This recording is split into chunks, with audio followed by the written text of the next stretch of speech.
Hey, it's Jack from the Online Real Estate Academy and Jack Gately Real Estate. I want to bring you an important update with the case with the Montana real estate realtor out in Missoula, Montana, relative to the relatively new National Association of Realtors hate speech code. So he has now had 2 complaints placed against him for violation of the hate speech code that was adopted in late 2020. And let's bring you up to date. So I got some notes here. So 3 important developments. First off, the case that the realtor, and his name is Brandon Huber, who's also a pastor at a local church. You should watch the first video that I made on this topic, which will be linked somewhere. Go watch that, and then come back if you're not up to date. So the case that he filed to have this whole thing dismissed, he lost that case. He lost that. As I predicted, actually. If you watch the first video, you'll see that I said that case is probably not going to work because the courts are probably going to want him to go through the hearing process via the Realtor Association that he agreed to when he signed up to become a realtor. By the way, full disclosure, I am not a realtor, but this channel is really not about me. It's about you, and this topic affects many licensees. Most licensees, I'd go out on a limb, are realtors. I just don't happen to be. I'm a licensed real estate broker in Massachusetts, but I'm not a member of the private trade association known as the Realtors, which have nothing to do with your actual license to practice real estate.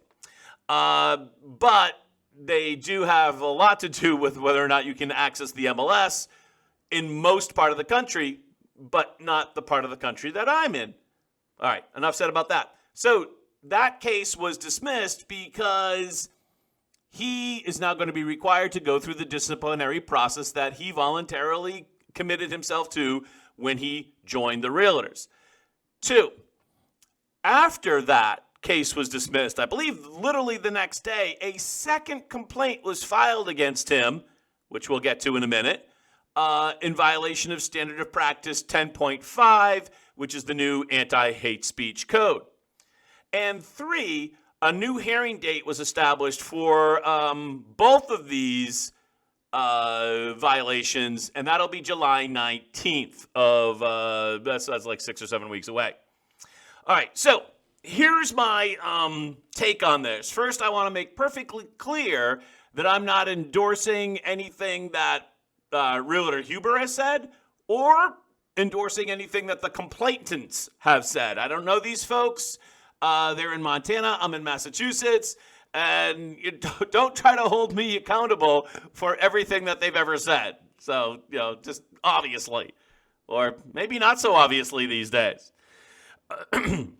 Let's take a look at the policy at point. The policy in point. Let's bring this up here on the screen. Hit this fancy little button here. Hopefully bring this up on the screen. There we go. Here is the policy, 10.5, or stroke 5, however you want to call it. Realtors must not use harassing speech, hate speech, epithets, slurs based upon race, color, religion, sex, handicap, family status, national origin, sexual orientation, and or gender identity. So that seems pretty plain spoken. We understand what that is. But let's digest that for a minute. And what are the takeaways that we get from that? So the first takeaway that I get from that is that it can be very difficult reading this to understand what is hate speech on one day and what is acceptable on another day. Let me give you an example. In June of 2020, when the virus was raging, and if you said that the virus came from a lab or maybe came from a lab in Wuhan, China, or if you called the virus the Wuhan virus, in the same way that we call Lyme disease because it started in Lyme, Connecticut. It's a town called Lyme, Connecticut, Lyme. I can't spell, but I'm pretty sure that's how you spell it. But if you said Wuhan virus, or if you said it came from the lab in Wuhan, that was anti-Asian hate speech in June of 2020. And so nobody said it because it was unspeakable. Until about a year later, in June of 2021, a couple of comedians actually, said the unspeakable. They said the most obvious thing. It's known as Occam's razor, that the most obvious explanation is probably the explanation. And here's what Jon Stewart said. There's a chance that this was created in a lab. There's an investigation. A chance? Well, but if there's evidence, I'd love to hear it. There's a novel respiratory coronavirus overtaking Wuhan, China. What do? Oh, you know who we could ask? The Wuhan novel respiratory coronavirus lab. The disease is the same name as the lab. And once he said that, it was now okay. You got the green light to now ponder out loud the reasonable hypothesis, the theory, which up until that point was effectively verboten. You couldn't speak about it. But now you could. And now a lot of folks believe that the most obvious explanation is it came from the lab in Wuhan. But under this type of policy, this policy that we're having the board right here, you could have lost your profession in June of 2020 under the policy of 10.5. Because it was unspeakable. It was anti-Asian hate in June of 2020. A year later, June of 21, yeah, that's okay. It's a reasonable theory. So what we have in this definition is a moving target, constantly moving target, where you're never sure what is okay to say. And when you have that type of standard, then you have a chilling effect on speech. Speech itself becomes self-regulated. You're like, oh, I don't know if I'm going to say that.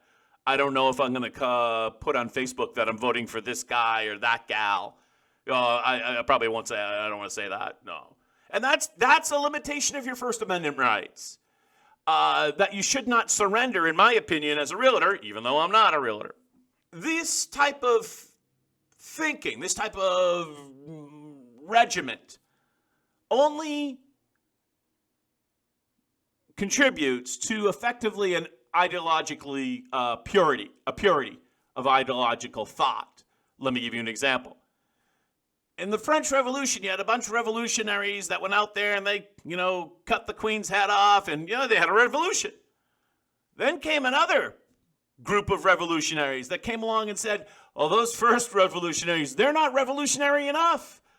And so the second revolutionaries cut off the heads of the first revolutionaries. In other words, this type of policy eats its young. In a really disgusting kind of you could almost call it a psychosis. Almost like a mass psychosis.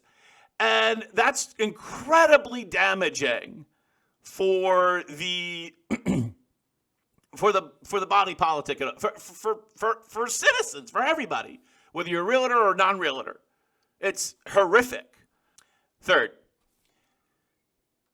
the only way that I see at this time where you could make a change in this policy is to turn the policy upon those who are filing complaints. So if I was out in Montana, which I'm not, I think it would be fairly easy to go and find folks who have posted things on their Facebook pages or Instagrams or whatever over the last couple months that violate this policy. I think you could probably find some people who have called you could probably find realtor members who have called or characterized certain positions as being religious freaks. You could probably find somebody, and then you have to file a complaint against that person. You could probably find dozens of realtor members in Montana who have disparaged other people for their religious beliefs or any of these other things that are listed on this page here. And by filing dozens of these types of complaints, you can basically show this policy for what it is, which is mutually assured destruction of thought. Here's the language of the complaint from April 28th.